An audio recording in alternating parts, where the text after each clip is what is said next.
Bonjour à tous, aujourd'hui une nouvelle vidéo sur les 365 comptes. Avant de commencer notre petite lecture, n'oubliez pas de vous abonner, de laisser un pouce bleu et de faire un petit commentaire pour me dire quel compte que vous avez préféré.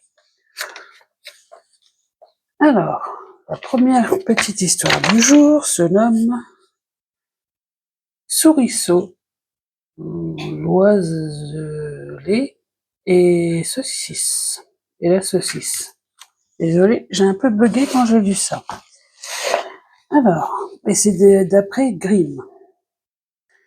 Il était une fois un souriceau, un oiselet et une saucisse, qui s'étaient liés d'amitié et partageaient les soucis ménagères. Ils vivaient fort heureux, tranquilles et contents depuis un certain temps. L'oiselet avait tous les jours d'un coup d'aile cherché du bois dans la forêt. Le souriceau alla chercher de l'eau au puits, allumer le feu et mettre la table. La saucisse faisait la cuisine.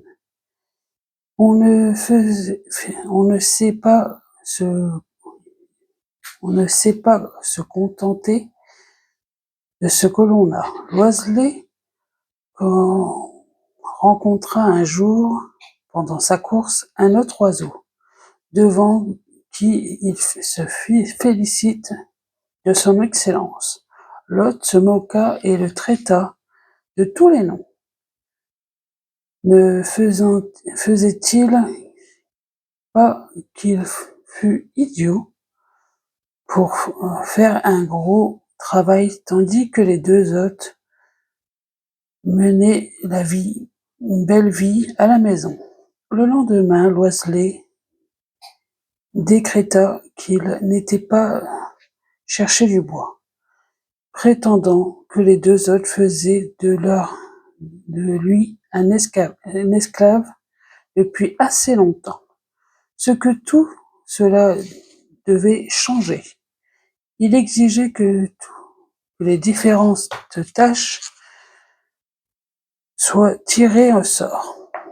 Il tirait au sort, et le sort désignera la saucisse pour aller chercher le bois, le souriceau pour faire la cuisine, et l'oiselet pour puiser l'eau.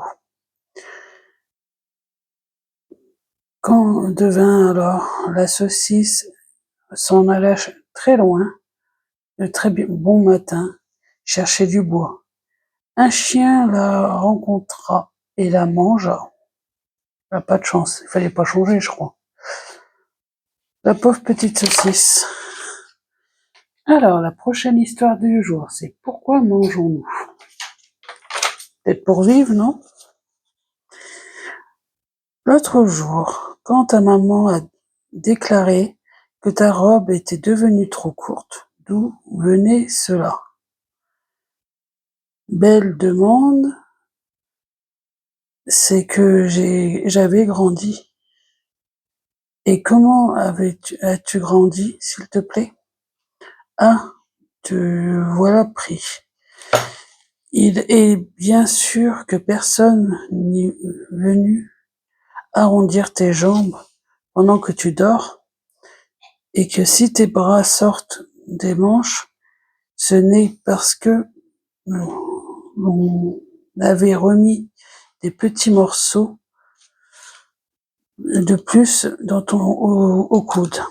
Cependant, rien ne grandit tout seul, comme rien ne diminue non plus. D'ailleurs, si l'on n'a rien ajouté par dehors, il faut bien que quelque chose malicieux génie, et fourrer pendant dedans tout ce qu'il te faut pour tes bras, tes jambes et le reste.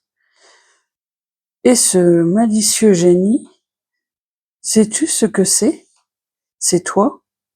Ce sont tes belles tartines de confiture, tes bonbons, tes gâteaux, la soupe ainsi.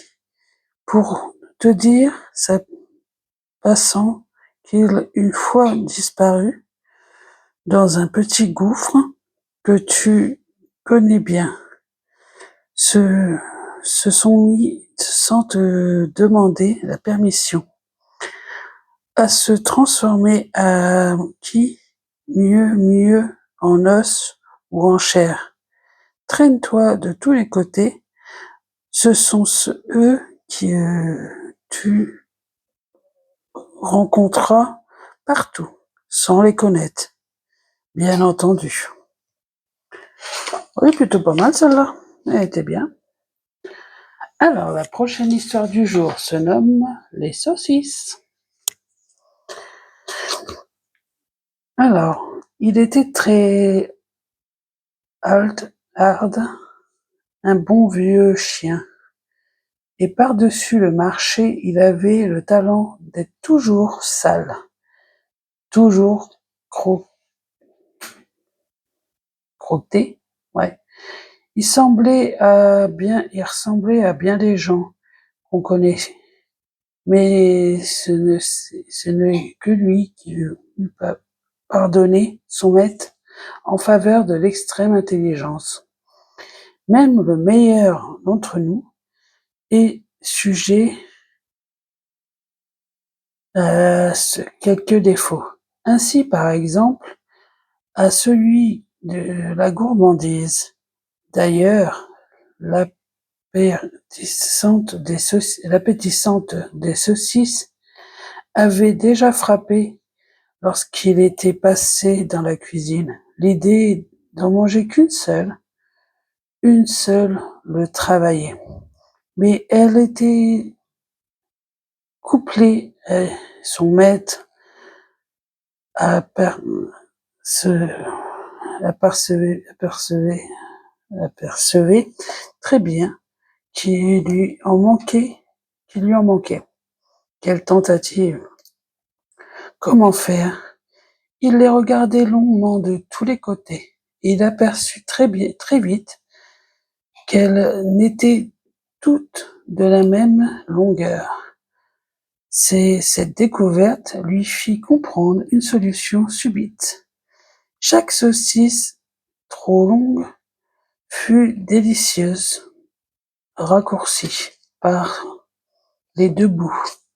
L'idée aurait été bonne si son appétit n'avait pas été sans limite. Et très bientôt, il n'en resta que le papier qui avait enveloppé la fameuse saucisse. Était plutôt bien celle-ci. Alors, la prochaine histoire, c'est l'écorce. Elle est pas bien grande, hein.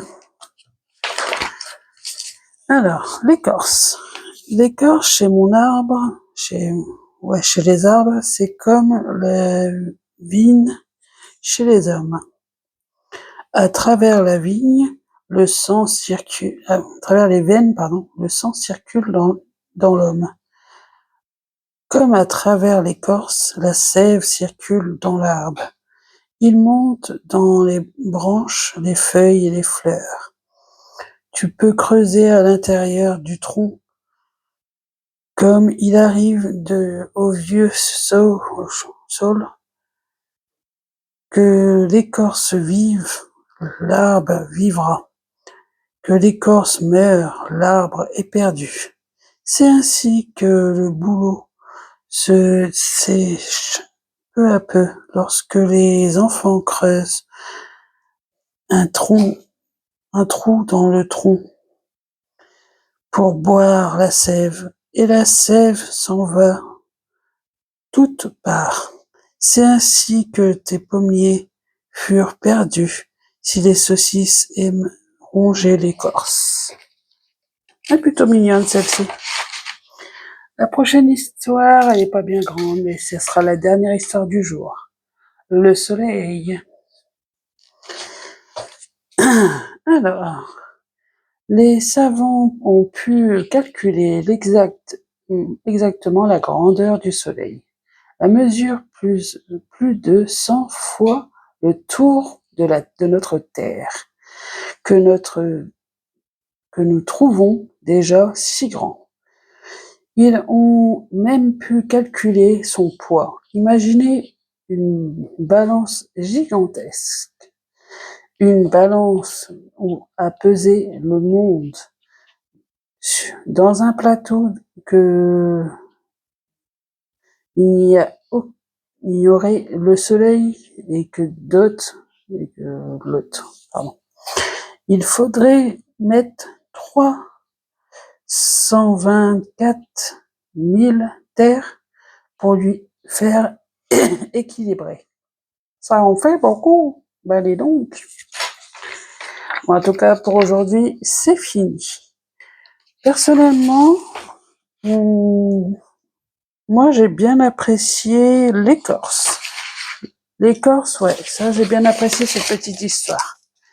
À vous de me dire quelle histoire que vous avez préférée du jour. Et à bientôt et gardez toujours le sourire. Pour moi, c'est ce qui est le plus important. À bientôt avec le sourire. Ah, puis j'ai oublié, bien sûr. Avant de partir, n'oubliez pas de vous abonner, de laisser un pouce bleu et de me faire le fameux commentaire pour me dire quel conte que vous avez préféré. À bientôt avec le sourire.